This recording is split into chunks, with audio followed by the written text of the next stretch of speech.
The old house sat at the edge of town, its frame worn by time, its once white paint now peeling into curling flakes. The townsfolk called it Granny Eleanor's house, though it had been abandoned for years.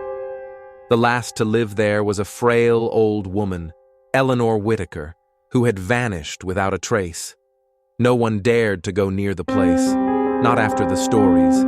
Strange figures seen moving past the broken windows, whispers drifting in the wind, the persistent hum of a phone ringing from inside, despite there being no electricity. It was little Annie Crawford who found the phone. Annie was only 10, a quiet girl with a habit of wandering off. She loved exploring places others wouldn't, her curiosity outweighing her fear. And that curiosity led her to the rotting porch of Eleanor's house one cold autumn afternoon. The front door was unlocked. It groaned as it swung open, revealing a hollow darkness beyond. Dust swirled in the pale light filtering through the shattered windows. She hesitated, then took a step inside. The air was heavy with the scent of mildew and something sickly sweet. She wrinkled her nose and moved further in, stepping carefully over broken floorboards and old furniture draped in cobwebs. Then she heard it, a soft, muffled ringing. It was coming from the back room. Her heart pounded as she followed the sound, pushing open a warped wooden door. And there it was, an antique rotary phone, deep red with a gold dial, resting on a dust-covered nightstand. It was ringing, but the cord had been severed. Annie stared, transfixed. The phone shouldn't be working. She reached out, hesitating only for a second, before picking up the receiver. Silence. Then, a whisper. "Hello?" Her breath caught in her throat. The voice was hoarse, brittle, like dry leaves crumbling in the wind. "Who is this?" Annie asked, her voice barely above a whisper. The line crackled. A soft chuckle, then a voice rasped. "I knew you'd come back to me, Eleanor." Annie dropped the phone. The receiver clattered against the nightstand, the sound echoing through the empty house. She stumbled back, her heart hammering in her chest. Eleanor, the name of the old woman who had disappeared. She turned to run, but something moved in the shadows. A figure stood in the doorway, a hunched silhouette with thin, bony arms and a head that tilted unnaturally to the side. The air turned thick with the scent of rotting flowers. Annie's throat went dry. The figure took a slow step forward, bare feet scraping against the wooden floor. A whisper drifted through the silence. "You finally found me." The room plunged into darkness. Darkness swallowed the room whole. Annie's breath hitched in her throat. She could feel something moving in the shadows, the air thick with the sickly scent of rotting flowers. Her legs trembled, but she couldn't move, her body frozen in place as the figure in the doorway shifted forward. "You finally found me," the voice rasped again. A cold, skeletal hand slid across the wall, the brittle sound of nails scraping against wood filling the silence. Annie gasped and stumbled backward. Her heel caught on the warped floorboard, sending her tumbling to the ground. The impact jolted her from her paralysis, and instinct took over. She scrambled to her feet and ran. The hallway stretched before her, impossibly long, as if the house itself had changed its shape to trap her inside. Her heartbeat pounded in her ears. She didn't dare look back. She didn't need to. She could hear it following her. Soft, deliberate footsteps, a slow, creeping chase. Annie reached the front door and yanked it open, or at least she thought she did. The doorway stretched into a black void, an endless abyss that swallowed all light. A breathy chuckle whispered through the darkness behind her. Now, Eleanor, you know better than to leave me." Annie screamed and spun around. The figure was right there. For the first time, she saw its face, or what was left of it. Skin clung tightly to jagged cheekbones, dry and cracked like parchment paper. Its lips curled into a smile, revealing rows of small, needle-like teeth. But its Its eyes were hollow, a gaping black void where its gaze should have been. Granny Eleanor. Annie's voice was barely a whisper. The figure twitched, its head snapped upright, the sickening sound of cracking bones filling the air.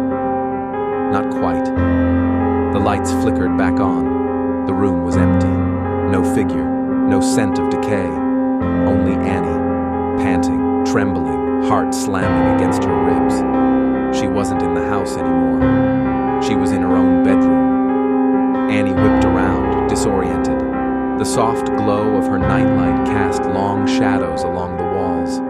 Her bed was unmade, the closet door slightly ajar. Everything looked normal. Had it all been a dream? Her gaze flickered to her hands. They were covered in dust. Her stomach twisted. Then she saw it. Sitting on her nightstand, where her alarm clock should have been, was the red rotary phone. It rang. Annie choked on a breath, stumbling away from the nightstand. This isn't happening. She pressed her hands over her ears, squeezing her eyes shut, but the ringing only grew louder, shriller. It drilled into her skull, an endless shriek demanding her attention. The phone vibrated, the entire nightstand shaking as if something were inside it, trying to get out. Annie couldn't take it anymore. She reached out with trembling fingers and picked up the receiver. Silence, a static crackle. Then, that voice, dry, brittle, ancient. I told you, you can't leave me, Eleanor. The connection cut out. A soft rustling noise drifted from behind her. Her closet door slowly creaked open. The closet door creaked open, revealing nothing but a yawning darkness beyond. Annie's breath came in short, sharp gasps. She clutched the phone's receiver in her trembling hand, her knuckles white. The last words still echoed in her head. You can't leave me, Eleanor. That wasn't her name. It wasn't. But the thing on the other end of the line believed it was. The air in her room shifted, growing dense, suffocating. A slow, rhythmic tapping came from inside the closet, like long nails clicking against wood. Annie couldn't move. She watched as something stirred in the blackness. A shape, a hunched figure, its limbs thin and wrong, slowly emerging from the dark. She wanted to scream, to run, but her feet stayed rooted to the floor. The figure stepped forward. A withered hand, skin stretched tight over brittle bones, gripped the doorframe. Then another. The shadows peeled away, revealing her. It was Granny Eleanor, or at least what was left of her. Her body was withered and contorted, like a dried-out husk, her skin paper-thin and cracking at the seams. Her mouth curled into a too-wide grin, lips peeling back to expose needle-thin teeth. And her eyes were gone. In their place were two deep, hollow voids, blacker than the space behind her. You forgot me, Eleanor, she whispered, her voice rasping like dead leaves in the wind.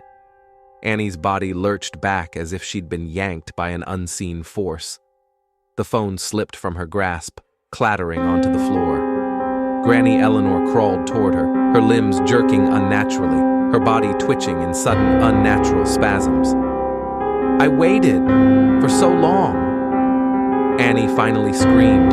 She turned and ran for the door, but her room wasn't her room anymore. The walls had rotted, peeling into foul-smelling strips of flesh. The ceiling sagged, bulging as if something inside was pressing against it. The doorway that led to the hallway was gone. Only a long, dark corridor stretched before her, the same one from the old house. Her chest heaved.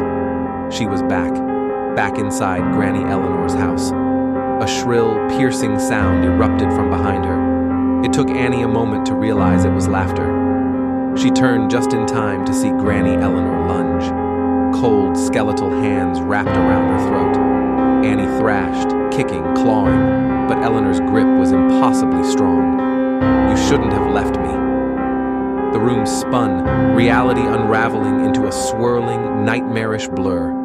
Annie felt herself falling, tumbling into an abyss of blackness and whispers. She crashed onto something soft and warm. Her eyes flew open. She was in her bed, her sheets tangled around her, her pillow damp with sweat. Sunlight trickled through the window. Birds chirped outside. Her room was normal. No closet, no phone, no Granny Eleanor. Her chest rose and fell in quick, shallow breaths. Had it all been a dream? Her fingers trembled as she reached for her nightstand. The red rotary phone was gone. Annie exhaled shakily, pressing her hands to her face. Maybe she had imagined everything. Maybe she was safe now. But then, her bedroom door slowly clicked open, and a voice, hoarse and brittle, whispered from the doorway. "I finally found you." The whisper slithered through the air like a cold breath against Annie's ear. "I finally found you." Her body locked in place. She didn't want to look. But some unseen force, some primal terror rooted deep inside her, forced her head to turn. The bedroom door was ajar just slightly, revealing a sliver of the hallway beyond. Shadows pooled at the threshold, and then something moved. A thin, withered hand curled around the edge of the door, its skin cracked like old parchment. Long, bony fingers drummed against the wood, each tap echoing in the silence. Annie's stomach clenched. She needed to run, but her limbs refused to move. Then the door inched open further, and she saw her, Granny Eleanor, or at least what was left of her. She stood in the dim hallway, her body hunched and trembling, her bones jutting out beneath her sagging, yellowed skin. The shadows clung to her like a second layer of flesh, and her hollow eye sockets pulsed with an unnatural blackness. But it was her mouth that unnerved Annie the most. It was stretched into an unnatural grin, her lips peeling and cracked, revealing rows of needle-thin teeth. "You tried to leave me again, Eleanor," the thing rasped. Annie's pulse thundered in her ears. She wasn't Eleanor. She wasn't. She tried to scream, but her voice caught in her throat. Granny Eleanor took a step forward. The lights in the room flickered violently, casting grotesque shadows against the walls. The air thickened, pressing down on Annie like she was being buried alive. She finally snapped out of her paralysis. Annie lunged off the bed. She bolted toward the window, fingers scrambling at the lock.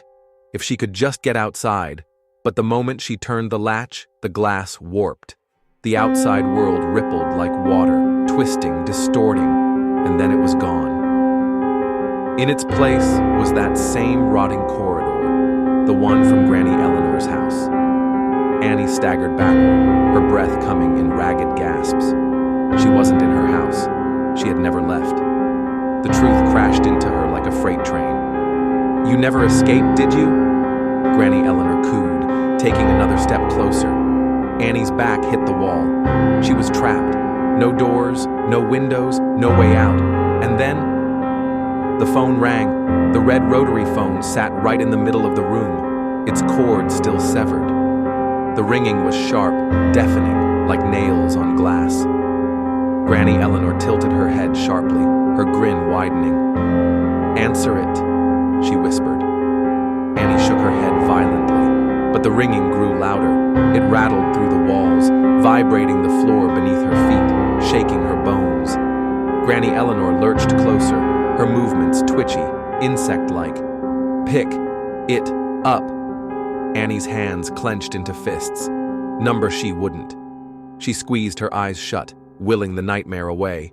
But then, the ringing stopped. Silence swallowed the room, and a voice, deep and ancient, rasped from behind her. "Then I'll come for you instead."